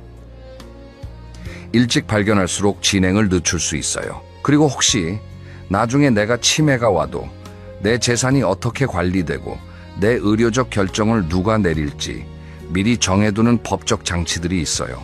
성년 후견 제도라든가 의료지시서 작성 같은 것들이요. 이것도 나중에 자세히 설명드릴 기회를 만들게요. 자, 이제 마지막 7번째 이야기예요. 이 주제는 쉽게 꺼내기 어려운 이야기인데 사실 가장 마지막에 다가오는 현실이에요. 바로 죽음을 준비해야 한다는 것이에요. 7번째 노후지옥은 죽음도 준비해야 한다는 겁니다. 우리 사회에서 죽음은 여전히 터부시되는 주제예요. 말하기 꺼려하고 생각조차 하기 싫어하죠. 그런데 생각해보세요. 우리 중에 죽지 않을 사람이 한 명이라도 있나요? 없잖아요. 누구에게나 반드시 오는 게 죽음이에요. 그렇다면 그것을 피하는 것보다 제대로 준비하는 게 훨씬 지혜로운 일 아닐까요? 실제로 준비 없이 맞이하는 죽음이 얼마나 많은 문제를 남기는지 아세요? 가장 많이 생기는 문제가 재산 문제예요. 유언을 남기지 않고 돌아가시면 남은 재산을 두고 자식들이 싸우는 경우가 정말 많아요. 사이좋던 형제 자매가 유산 앞에서 남남이 되는 거예요. 법원의 상속 분쟁 사건이 매년 증가하고 있어요. 그리고 이 갈등은 돌아가신 분의 뜻과는 전혀 상관없이 벌어져요. 또 하나의 문제는 의료적 결정이에요. 말기암이라든가 뇌졸중으로 의식을 잃게 된다든가 이런 상황에서 심폐소생술을 할 건지 연명치료를 계속할 건지 같은 결정을 누군가가 해야 해요. 그런데 당사자가 미리 의사를 밝혀두지 않으면 가족들이 이 엄청난 부담을 고스란히 짊어져야 해요. 어떤 선택을 해도 죄책감이 남는 정말 가혹한 상황이 되는 거예요. 마지막으로 장례 문제도 있어요.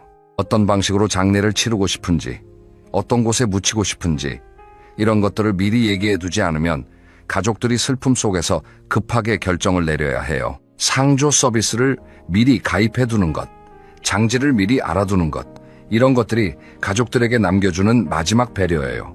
실제로 연명치료 중단에 대한 본인의 의사를 미리 서면으로 남겨두는 제도가 있어요. 사전연명의료의향서라고 하는데요. 만 19살 이상이면 누구나 작성할 수 있어요. 가까운 보건소나 지정의료기관 혹은 국립연명의료관리기관 홈페이지에서 신청하실 수 있어요. 이것 하나만 미리 작성해 두셔도 나중에 가족들이 얼마나 마음이 편한지 몰라요. 그리고 유언장이요. 유언장이라고 하면 굉장히 거창하게 들리시죠? 그런데 요즘은 자필 유언장을 쓰는 분들이 많아지고 있어요.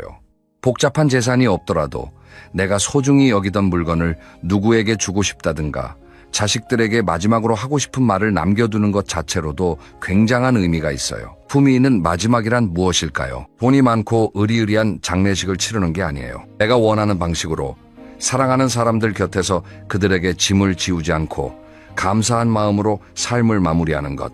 그게 진정한 품위 있는 마지막 아닐까요? 그리고 그런 마지막을 맞이하려면 지금부터 준비를 시작하셔야 해요. 오늘 이 영상을 보시는 지금 이 순간이 그 준비를 시작하기에 가장 좋은 때예요. 자, 이제 오늘 이야기를 정리해 드릴게요. 오늘 우리는 노후 준비를 하지 않았을 때 겪게 되는 7가지 지옥 같은 현실을 함께 살펴봤어요. 하나씩 다시 짚어볼게요. 첫 번째는 돈이 없다는 것이었어요. 국민연금 하나로는 부족해요. 지금부터라도 두 번째, 세 번째 수입원을 만들어야 해요. 두 번째는 몸이 무너진다는 것이었어요. 건강관리와 함께 의료비에 대한 보험 준비가 반드시 필요해요. 세 번째는 자식한테 손을 벌려야 한다는 것이었어요. 경제적 자립과 함께 자식과의 관계를 미리 잘 정리해두는 게 서로를 위한 일이에요. 네 번째는 혼자가 된다는 것이었어요. 지금부터 사람과의 연결고리를 만들고 유지하세요. 그게 노후의 진짜 자산이에요. 다섯 번째는 사기를 당한다는 것이었어요. 전화로 돈 얘기가 나오면 무조건 끊고 가족에게 먼저 알리세요. 여섯 번째는 치매가 온다는 것이었어요. 머리를 쓰고 운동하고 사람을 만나는 것이 치매 예방의 핵심이에요. 치매 안심센터에서 무료 검진도 받아보세요. 7번째는 죽음도 준비해야 한다는 것이었어요. 사전연명 의료의향서 작성, 유언장 준비, 장례 의사 표현, 이것들이 가족에게 줄 수 있는 가장 큰 사랑이에요. 이 7가지가 무겁게 느껴지실 수도 있어요. 하지만 반대로 생각해 보세요. 이 7가지를 미리 준비한 사람의 노후는 얼마나 달라질까요? 돈 걱정 없이 아파도 잘 치료받을 수 있고, 자식과 좋은 관계를 유지하며 친구들과 어울리고, 사기도 당하지 않고, 치매도 늦추고, 마지막도 품위 있게 맞이한다면 그게 바로 우리가 꿈꾸는 행복한 노후 아닐까요? 오늘 이 영상을 보셨다면 딱 3가지만 지금 당장 해보세요. 첫째, 지금 내 노후 재정 상태를 점검하세요. 국민연금 예상 수령액을 국민연금공단 앱이나 홈페이지에서 조회해보세요. 매달 얼마나 받을 수 있는지 아는 것만으로도 시작이에요. 둘째, 가족과 노후 이야기를 나눠보세요. 어색하고 불편해도 괜찮아요. 짧게라도 솔직하게 대화를 시작해보세요. 우리 나중에 이런 상황이 오면 어떻게 할까? 이 한마디가 가족 모두를 준비시키는 첫걸음이에요. 셋째,